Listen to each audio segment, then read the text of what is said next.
This is going to be a 10 movement. Let me just make sure. 1, 2, 3, 4, 5, 6, 7, 8, 9, 10 workout circuit that I would go through. Total body circuit, works upper and lower body.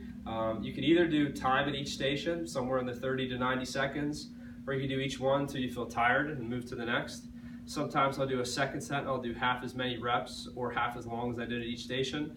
But it's a nice quick way to organize your workout. It's efficient, works different body parts in an alternating manner, so you give one a break as you're doing the next one.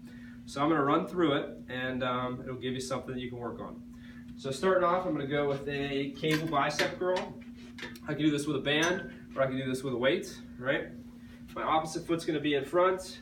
I'm going to be in a little bit of a lunge position, tension in my stomach, and I'm going to come up into that curl and very slowly lower into a slow and controlled negative. Make sure I keep my shoulder down as I come up into the curl, very slow and controlled, lowering down out of it. This is one I'd probably do more for reps, anywhere in the minimum of 8, maximum of 20 on each hand. Okay? So that was biceps, and next we'll go into a tricep movement, so a close grip push-up. I can do it on the floor. I can do it on my knees if being up on my toes is too hard. So slow and controlled into the push-up and back out. I always like to do a slow negative. If this bothers my shoulders at all, I may stop partway down because the deeper position will put a little bit more pressure. Or I could go to an elevated surface, a step, edge of the couch. Okay. Next we'll go to weighted pullover.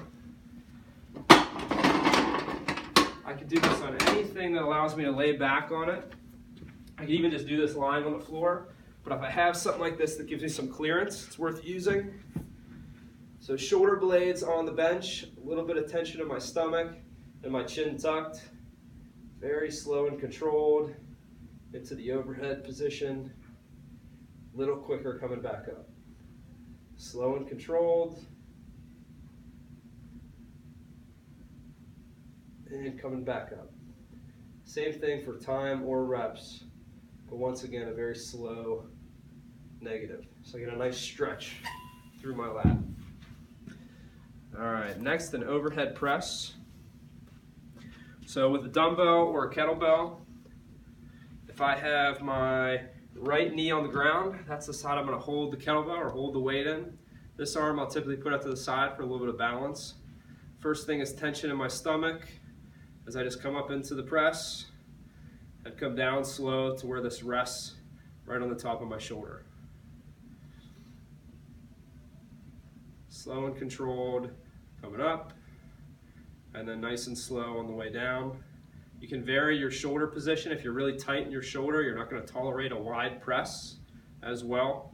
So typically bringing your elbow in slightly is a little bit easier on the shoulder if you have any tightness or restriction. I even kind of press my back foot into the floor to keep myself stable. Okay, and next we will go to the ball bridge. So feet up on the ball. Version 1 would just be to tense my stomach and raise up. Version 2 would be to tense my stomach, raise up, and go slowly in and out of a curl, making sure I keep the pressure on the inside of my heels and toes up towards the ceiling. Third option will be to do the single leg bridge. Fourth option would be to do the single leg bridge, stay up here, and go in and out of the curl, maintaining tension in the stomach. Okay, and that is hamstring. So then maybe I would switch to single leg squat. I could do it holding onto something. I could do it on the Bosu ball. So single leg squat, a forward reach with my hands, very slowly sitting down as low as I can, comfortably.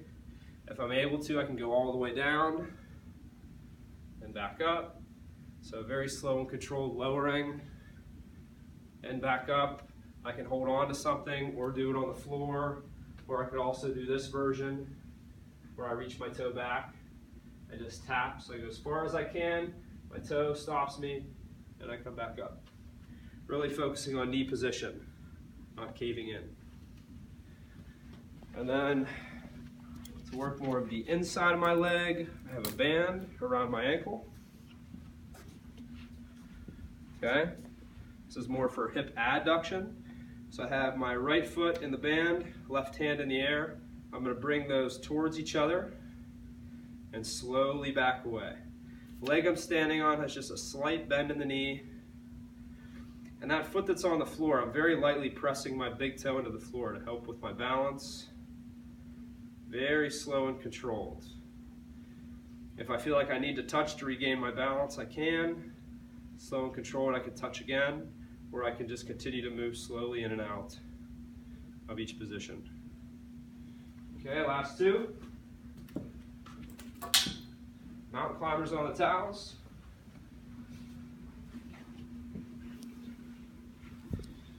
Okay, so fingers wide, push-up position, keeping my back really still. First option would be to just alternate feet for time. Harder version would be to do two legs at once. You'll notice that I really make sure I don't bring my knees too far up to my chest where my back does this, right? So my goal is to keep my back neutral.